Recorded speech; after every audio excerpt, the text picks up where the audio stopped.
Paano kumita at ma-monetize sa Facebook? May nag-PM po nito sa akin guys kanina. Hindi ko na po ilalagay sa ating screen kung sino siya. Ito lang pa masasabi ko. Kung gusto niyo po talaga ma-monetize sa Facebook, kailangan natin dito yung sipag at tiyaga. Hindi po natin kailangan na i-screenshot ito kung ano po ang mga ginagawa natin.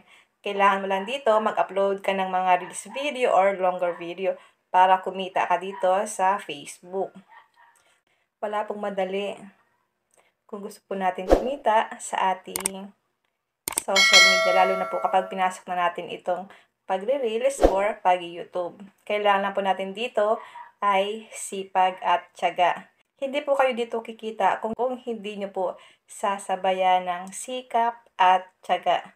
Kailangan natin dito mag-create ng content ng sariling video natin para kumita tayo dito sa social media. Sana po mapanood ito ng nag-PM sa akin kung paano raw po kumita at na-monetize dito sa Facebook Reels. Gusto niyo raw kasi kumita. Yun na po ang gagawin niyo, ma'am. Kailangan niyo na po dito gumawa ng sarili niyong video. Mag-upload po kayo ng Reels video or longer video para kung sakaling ma-monetize kayo dito, kumita po kayo dito sa Facebook Reels. Yun lang guys. Sana po may natutunan kayo sa aking video.